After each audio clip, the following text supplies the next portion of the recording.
સ્વાગત છે exam today વાર મિત્રો 21 એપ્રિલ 2025ના રિલેટિવ કરંટ અફેર્સની ડિસ્કશન આ વિડીયોમાં આપણે કરવાના છે. તો છેલ્લે સુધી વિડીયો સાથે બની રહેજો. કરંટ અફેર્સ ઇમ્પોર્ટન્ટ ટોપિક છે, દરેક એક્ઝામમાં પ્રશ્ન પૂછવામાં આવે છે. મિત્રો ટોપિક પર આવીએ. 21 એપ્રિલ 2025 ક્વેશ્ચન નંબર 1 છે, હાલમાં વિશ્વ લીવર દિવસ ક્યારે મનાવવામાં આવ્યો? તો મિત્રો વાત થઈ જ્યાં વિશ્વ લીવર દિવસની, એ દર વર્ષે 19 એપ્રિલે મનાવવામાં આવે છે. 19 એપ્રિલે લીવર દિવસ એટલે કે વિશ્વ યકૃત દિવસ મનાવવામાં આવે, જેની થીમ છે ફૂડ ઇઝ મેડિસિન. શું છે થીમ મિત્રો આ વખતે? ફૂડ ઇઝ મેડિસિન આ વખતે થીમ છે. વિશ્વ યકૃત દિવસ અથવા વિશ્વ લીવર ડે દર વર્ષે 19 એપ્રિલે ઉજવવામાં આવે છે. તેનો હેતુ લોકોને જાગૃત કરવાનો છે. યકૃતની સંભાળ એ કોઈ મોટું કાર્ય નથી, પરંતુ એક મહત્વપૂર્ણ જવાબદારી છે. હવે તો ઇમ્પોર્ટન્ટ ડેસની વાત થઈ. હાલમાં 18 એપ્રિલે વિશ્વ વિરાસત દિવસ, 17 એપ્રિલે વિશ્વ હિમોફિલિયા દિવસ, 16 એપ્રિલે વિશ્વ અવાજ દિવસ, 15 એપ્રિલે વિશ્વ કલા દિવસ, 14 એપ્રિલે વિશ્વ ચગાસ રોગ દિવસ, 13 એપ્રિલે સિયાચીન ડે, 12 એપ્રિલે આંતરરાષ્ટ્રીય માનવ અંતરિક્ષ ઉડાન દિવસ, 11 એપ્રિલે રાષ્ટ્રીય સુરક્ષિત માતૃત્વ દિવસ મનાવાયો, 10 એપ્રિલે વિશ્વ હોમિયોપેથી દિવસ અને 9 એપ્રિલે CRPFનો શૌર્ય દિવસ. હાલમાં કોની વર્લ્ડ ઇકોનોમિક ફોરમ દ્વારા યંગ ગ્લોબલ લીડર 2025ના રૂપમાં પસંદગી થઈ છે? તો WEF એટલે કે વર્લ્ડ ઇકોનોમિક ફોરમ દ્વારા યંગ ગ્લોબલ લીડર 2025ના રૂપમાં કોની પસંદગી થઈ? મિત્રો રાઇટ આન્સર છે એમાં રામમોહન નાયડુની. બરાબર, રામમોહન નાયડુની પસંદગી થઈ છે. રામમોહન નાયડુ ભારતીય જનતા પાર્ટીના જે સરકાર છે હાલમાં, બરાબર, એટલે કે જે NDAની સરકાર છે મિત્રો, એમાં સૌથી યુવા મંત્રી છે. અને કયું મિનિસ્ટર છે એમની પાસે? Ministry of civil aviation. બરાબર. મિત્રો રામમોહન નાયડુ જે છે TDPના નેતા છે, તેલુગુ દેશમ પાર્ટી, TDP. બરાબર, TDP એટલે કઈ? તો ચંદ્રબાબુ નાયડુવાળી. તો ચંદ્રબાબુ નાયડુ હાલમાં સરકારના ટેકો આપી રહ્યા છે. તો TDPના કોટાથી તેઓ મંત્રી છે હાલમાં, રામમોહન નાયડુ. માત્ર 37 યર એમની ઉંમર છે. હાલમાં કઈ બેંકે અમૃત વૃષ્ટિ FD યોજનાને પુનર્જીવિત કરી છે? તો અમૃત વૃષ્ટિ FD યોજનાને પુનર્જીવિત કરી છે SBI, state bank of India દ્વારા આ યોજનાને પુનર્જીવિત કરવામાં આવી છે. SBI 1955માં એની સ્થાપના થઈ છે મિત્રો. SBIની 1 જુલાઈ 1955ની સ્થાપના થઈ છે.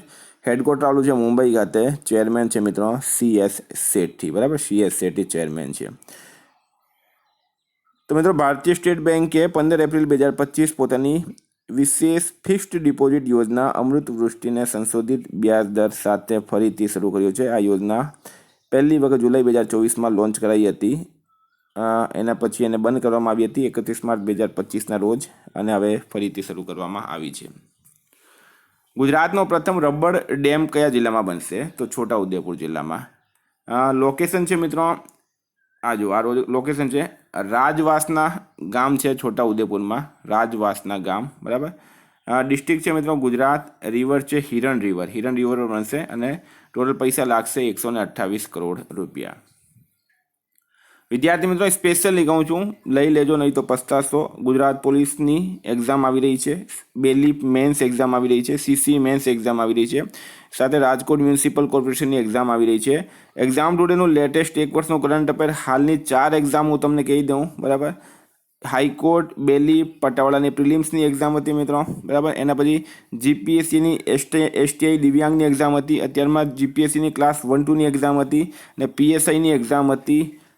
5 પરીક્ષામાં એક્ઝામ ટુડેનું 100 માર્કનું કરંટ અફેર પૂછાયું છે. ટેલિગ્રામના અમે એના સબૂત પણ મૂક્યા છે. બરાબર, તમને યુટ્યુબ પર પણ સબૂત બતાડ્યા છે. આપણી કરંટ અફેર્સની વિશેષતા એ છે કે એમાં અલગ અલગ ટોપિક વાઇઝ તમને કરંટ અફેર્સની PDF મળે. બરાબર, Olympic, Paralympic, Covid, IPL, GI tag, બદલાયા નામ, ભારત ગુજરાતના વર્તમાન પદાધિકારી, પુસ્તક લેખક, company CEO, brand ambassador, awards GK, sports GK, G20 summit, T20 world cup, FIFA world cup, election GK, Ayodhya GK, budget 2025-26 સાથે મિત્રો સાંસ્કૃતિક રીતે આપણે વાત કરીએ તો પદ્મ એવોર્ડ્સ છે, સ્પોર્ટ્સની વાત કરીએ તો IPL છે, ચેમ્પિયન્સ ટ્રોફી છે. આ બધી 2025ની લેટેસ્ટ મંથલી કરંટ અફેર્સની PDF અલગ મળશે, અને આ ટોપિક વાઇઝ અલગ મળશે. અને ટોપિક વાઇઝમાંથી અત્યારે 20 માર્કનું પૂછાયું છે. બરાબર, 5 વર્ષથી મિત્રો આ ફિલ્ડમાં છીએ આપણે. કોઈ પણ દિવસે કોઈ પ્રશ્ન ખોટો પડતો નથી આપણો. આજ સુધી કોઈએ ક્લેમ નથી કર્યો કે સાહેબ તમારો આ પ્રશ્ન જે છે એનો જવાબ તમે ખોટો આપ્યો અને અમારે ખોટું પડી ગયો. સૌથી મોટી વિશ્વસનીયતા હોય છે. 10,000થી વધારે પ્રશ્નોનો સમાવેશ છે આપણી કરંટ અફેર્સની PDFમાં. બરાબર, ઇકો ફ્રેન્ડલી, સ્ટુડન્ટ ફ્રેન્ડલી આપણે કહી શકીએ. આરામથી વાંચી શકો છો, તમે પ્રિન્ટ પણ કઢાવી શકો, મોબાઈલમાં પણ વાંચી શકો. તો પીડીએફ માટે માત્ર 250 રૂપિયા 9510411961 પર Google pay, phone pay, Paytm કંઈ પણ કરો, સ્ક્રીનશોટ મોકલી આપો મિત્રો. 1.5 વર્ષનું કરંટ અફેર્સ આપીશું તમને. 1.5 યરનું એક્ઝામમાં અત્યારે 1.5 વર્ષનું કરંટ પૂછાય છે, એટલે કહું છું 1.5 વર્ષનું કરંટ અફેર્સ આપીશ. વર્ષ 2024-25માં ભારતનો દવા નિર્યાત કેટલા ટકા વધ્યો છે? વર્ષ છે 2024-25, ભારતનો દવા નિર્યાત કેટલા ટકા વધ્યો છે મિત્રો? તો રાઈટ આન્સર છે 9%. બરાબર, 9% વધ્યો છે. વર્ષ 2024માં ભારતનો ફાર્માસ્યુટિકલ નિર્યાત $30 બિલિયન પાર પહોંચી ગયો. કેટલા? $30 બિલિયન પાર પહોંચી ગયો છે, 9% વધીને. હાલમાં કયા રાજ્યના મંત્રીમંડળે એસસી ઉપવર્ગીકરણના બિલને મંજૂરી આપી છે? કયા રાજ્યના મંત્રીમંડળ દ્વારા શિડ્યુલ કાસ્ટ, અનુસૂચિત જાતિમાં ઉપવર્ગીકરણના બિલને મંજૂરી આપી? બરાબર, શિડ્યુલ કાસ્ટ એટલે કે અનુસૂચિત જાતિના ઉપવર્ગીકરણ, એટલે કે જે મિત્રો આરક્ષણની અંદર આરક્ષણની વાત થઈ હતી, તેલંગાણા સરકારે શું કર્યું? તો જે એસસીનું આરક્ષણ હતું, અનુસૂચિત જાતિનું આરક્ષણ હતું, એને 4 ભાગમાં ડિવાઈડ કર્યું અને હવે એના મંત્રીમંડળ દ્વારા એ બિલને મંજૂરી આપવામાં આવી છે. તો તેલંગાણાના સીએમ છે રેવંતા રેડ્ડી, રાજ્યપાલ છે જિષ્ણુદેવ વર્મા, પાટનગર છે મિત્રો હૈદરાબાદ. હાલમાં ભારત અને ઈરાન વચ્ચે પરમાણુ વાર્તાનો બીજો ચરણ ક્યાં શરૂ થયું છે? તો શું છે રાઈટ આન્સર આમાં? ભારત ઈરાન વચ્ચે. બરાબર, ભારત અને ઈરાન વચ્ચે ઇટાલીમાં થયું. ભારત અને ઈરાન વચ્ચે ક્યાં થયું છે? ઇટાલીની અંદર થયું છે. ઇટાલીનું કેપિટલ છે મિત્રો રોમ, કરન્સી છે યુરો અને પ્રાઇમ મિનિસ્ટર છે જ્યોર્જિયા મેલોની. બરાબર, એ જ જે મોદી સાહેબ સાથે રીલ વાયરલ થાય છે. હાલમાં હિમાંશુ જાખડે અંડર-18 એશિયાઈ એથ્લેટિક્સ ચેમ્પિયનશિપમાં કયો મેડલ જીત્યો છે? તો હિમાંશુ જાખડ દ્વારા અંડર-18 એશિયાઈ એથ્લેટિક્સ ચેમ્પિયનશિપમાં ગોલ્ડ મેડલ જીતવામાં આવ્યું છે. ભારતના હિમાંશુ જાખડે સાઉદી અરબમાં દમામમાં પુરુષોની ભાલા ફેંક સ્પર્ધામાં ગોલ્ડ મેડલ જીત્યો. હિમાંશુએ 67.57 મીટરનો ભાલો ફેંક્યો છે. હાલમાં કયા રાજ્યની સરકારે મહિલા સંવાદ અભિયાન શરૂ કર્યું? કયા રાજ્યની સરકાર દ્વારા મહિલા સંવાદ અભિયાન શરૂ કરવામાં આવ્યું? તો મિત્રો બિહાર રાઈટ આન્સર છે. બિહાર સરકાર દ્વારા મહિલા સંવાદ અભિયાન શરૂ કરાયું. બિહારના સીએમ છે મિત્રો નીતિશ કુમાર, રાજ્યપાલ છે આરિફ મોહમ્મદ ખાન અને બિહારનું કેપિટલ છે પટના. હાલમાં બિહાર કેબિનેટે કોસી મેચી આંતરરાજ્ય લિંક પરિયોજનાને મંજૂરી આપી છે. વાલ્મીકી નેશનલ પાર્ક મિત્રો બિહારમાં આવેલું છે. બિહારમાં સુલતાનગંજ રેલવે સ્ટેશનનું નામ બદલીને અજગેબીનાથ ધામ રાખવામાં આવ્યું છે. હાલમાં કયા દેશ દ્વારા સેન્ટ્રલ એશિયાઈ યુવા પ્રતિનિધિ મંડળની યજમાની કરવામાં આવી? કયા દેશ દ્વારા? તો મિત્રો રાઈટ આન્સર છે હમણાં આપણા દેશ ભારત દ્વારા. કયા દેશ દ્વારા? ભારત દેશ દ્વારા જે છે સેન્ટ્રલ એશિયાઈ યુવા પ્રતિનિધિ મંડળની હાલમાં યજમાની કરવામાં આવી.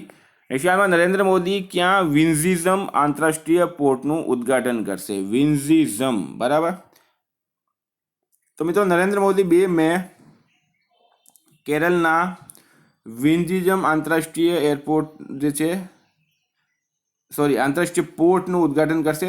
તિરુવનંતપુરમ નજીક આ પોર્ટ આવેલું છે. રણનીતિક સમુદ્રી પરિયોજના ભારતનો પહેલો અર્ધ સ્વચાલિત ટ્રાન્સશિપમેન્ટ પોર્ટ છે આ. બરાબર, તો શું છે રાઈટ આન્સર આમાં મિત્રો? તો નરેન્દ્ર મોદી વિન્ઝિઝમ આંતરરાષ્ટ્રીય પોર્ટનું ઉદ્ઘાટન ક્યાં કરશે? કેરળના તિરુવનંતપુરમ ખાતે. તો મિત્રો કેરળ સરકારે નવા ખેડૂત સેવા કેન્દ્ર આશ્રય શરૂ કર્યા છે. 29 મે આંતરરાષ્ટ્રીય કેરળ ફિલ્મ મહોત્સવના તિરુવનંતપુરમમાં શરૂ થયું. કેરળનું બેલુર ગામ સદીઓ જૂની આત્મપૂજા અનુષ્ઠાનના અવશેષ મળ્યા. કેરળ સરકારે નૈનામૃતમ 2.0 નામની એક એઆઈ સંચાલિત નેત્ર જાંચ પહેલ શરૂ કરી. સીએમ પિનરાઈ વિજયને ઉન્નત સાયબર સુરક્ષા સંચાલન કેન્દ્રનું ઉદ્ઘાટન કર્યું. સીએમએ કવચમ આપદા ચેતવણી પ્રણાલી લોન્ચ કરી છે. હાલમાં આંતરરાષ્ટ્રીય બૌદ્ધ પરિસંઘ ક્યાં 2 દિવસીય આંતરરાષ્ટ્રીય સંમેલન આયોજિત કરશે? તો અરુણાચલ પ્રદેશ રાઈટ આન્સર છે. બરાબર, આંતરરાષ્ટ્રીય બૌદ્ધ પરિસંઘ દ્વારા અરુણાચલ પ્રદેશ ખાતે 2 દિવસીય આંતરરાષ્ટ્રીય સંમેલન આયોજિત કરાશે. આ મિત્રો તમારે વાંચી લેવાનું છે.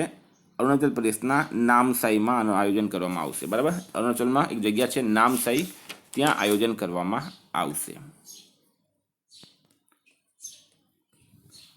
હાલમાં રક્ષામંત્રી રાજનાથ સિંહે ક્યાં 4 દિવસીય સંસદ ખેલ મહાકુંભનું ઉદ્ઘાટન કર્યું? તો આપણા દેશના રક્ષામંત્રી છે મિત્રો રાજનાથ સિંહ, એમણે 4 દિવસીય સંસદ ખેલ મહાકુંભનું ઉદ્ઘાટન ક્યાં કર્યું છે? પ્રશ્ન એમ છે. તો લખનઉ ખાતે કર્યું છે. લખનઉમાં આવેલું છે કેડી સિંહ બાબુ સ્ટેડિયમ, બરાબર. અને કેડી સિંહ બાબુ સ્ટેડિયમમાં ઉદ્ઘાટન કરશે. ખેલ મહાકુંભ 19 થી 22 એપ્રિલ 2025 સુધી લખનઉમાં ચાલશે. હાલમાં નાણાકીય વર્ષ 2024-25માં કયા દેશ સાથે ભારતનો વ્યાપાર ઘાટો વધ્યો છે? નાણાકીય વર્ષ 2024-25માં કયા દેશ સાથે ભારતનો વ્યાપાર ઘાટો વધ્યો છે? તો 14માની રાઈટ આન્સર છે મિત્રો ચીન દેશ સાથે, બરાબર. વર્ષ 2024-25માં ચીન સાથે ભારતનો વ્યાપાર ઘાટો વધીને રેકોર્ડ $99.2 બિલિયન થઈ ગયો, બરાબર. $99.2 બિલિયન. હાલમાં કયા રાજ્યમાં આવેલ સીલક્યારા સુરંગ, કયા રાજ્યમાં આવેલી સીલક્યારા સુરંગનું નામ બાબા બોકનાગના નામ પર રાખ્યું, બરાબર. તો મિત્રો ઉત્તરાખંડમાં આવેલી છે આ સીલક્યારા સુરંગ. બાબા બોકનાગ ઉત્તરાખંડમાં ઉત્તરકાશી જિલ્લાના અને આજુબાજુના સમુદાયથી પૂજાવાળા એક પ્રતિષ્ઠિત સ્થાનિક દેવતા છે. ઉત્તરાખંડમાં બાબા બોકનાથ સ્થાનિક દેવતા છે, બરાબર. અને સીલક્યારા સુરંગનું નામ બાબા બોકનાથના નામ પર રાખવામાં આવ્યું. મિત્રો આ સીલક્યારા સુરંગ જે છે એને કેન્દ્ર દ્વારા હાલમાં મંજૂરી આપવામાં આવી છે. આ ધરાસુ અને યમનોત્રી સેક્શનમાં આવેલી છે. ઉત્તરાખંડના સીએમ છે પુષ્કરસિંહ ધામી, રાજ્યપાલ છે ગુરમીત સિંહ અને ઉત્તરાખંડનું કેપિટલ છે દેહરાદૂન. હાલમાં સરકારે કોની ICARના મહાનિદેશકના રૂપમાં નિમણૂક કરી છે? તો માંગીલાલ જાટની, બરાબર. સરકાર દ્વારા માંગીલાલ જાટની ICARના મહાનિદેશકના રૂપમાં નિમણૂક કરવામાં આવી છે. ICARનું પૂરું નામ છે Indian council of agricultural research. તો માંગીલાલ જાટ રાઈટ આન્સર છે. હાલમાં કયા રાજ્યનો બડેસટ્ટી ગામ, બરાબર, બડેસટ્ટી ગામ નક્સલ મુક્ત ગામ બન્યો? તો છત્તીસગઢનો બડેસટ્ટી ગામ હવે નક્સલ મુક્ત ગામ બની ગયો. છત્તીસગઢના સુકમા જિલ્લાનું બડેસટ્ટી ગામ બસ્તર સંભાગનો પહેલો નક્સલ મુક્ત ગ્રામ પંચાયત બની ગયો છે. તો મિત્રો હવે વાત કરીએ આપણે રિવિઝનની. તો 20 એપ્રિલ 2025 રિવિઝન પર આવીએ. વિશ્વ વિરાસત દિવસ ક્યારે મનાવવામાં આવે છે? મિત્રો 18 એપ્રિલ રાઈટ આન્સર છે. ફ્રેન્ચ લક્ઝરી બ્રાન્ડ ચેનેલ્સ એ કયા ભારતીયને પોતાના બ્રાન્ડ એમ્બેસેડર બનાવી? અનન્યા પાંડે રાઈટ આન્સર છે. કોણે ન્યૂ દિલ્હીમાં એથ્લીટ પાસપોર્ટ મેનેજમેન્ટ યુનિટનું ઉદ્ઘાટન કર્યું? ડૉક્ટર મનસુખ માંડવિયાએ. ગુજરાતમાં કયા શહેરમાં early warning to early action પરિષદનું આયોજન કરાયું? ભુજ રાઈટ આન્સર છે. કઈ IITના વૈજ્ઞાનિકોએ ખારા પાણીના ઉપચાર માટે કમલના પાંદડા જેવો સોલર એવેપોરેટર વિકસિત કર્યું? IIT મુંબઈ. UNCTADએ 2025માં ભારતની અર્થવ્યવસ્થા કેટલા ટકાના દરથી વધવાનું અનુમાન લગાવ્યું? 6.5% રાઈટ આન્સર છે. કયા રાજ્યના વીજળી બોર્ડે V2G ટેકનોલોજી માટે IIT મુંબઈ સાથે કરાર કર્યો? કેરળના. કોને યુનેસ્કોના મેમરી ઓફ ધ વર્લ્ડ રજિસ્ટરમાં સામેલ કરાયું? નાટ્યશાસ્ત્ર અને ભગવદ્ ગીતાને કરાયું છે. નીરજ ચોપડાએ પોર્ટ ચેક્સ્ટ્રૂમ ઇન્વિટેશનલ ટુર્નામેન્ટમાં કયો મેડલ જીત્યો? ગોલ્ડ. હાલમાં કોની IOCના માનદ આજીવન પ્રમુખ તરીકે નિમણૂક કરાઈ? તો થોમસ બકની કરાઈ. ઇન્ટરનેશનલ બિગ કેટ એલાયન્સનું મુખ્યાલય ક્યાં સ્થાપિત થશે મિત્રો? ભારતમાં, બરાબર. 12માં ભારત રાઈટ આન્સર છે. હાલમાં ક્યાં T-Shield સાયબર સુરક્ષા લેબનું ઉદ્ઘાટન કરવામાં આવ્યું? તો એ તેલંગાનામાં કરવામાં આવ્યું.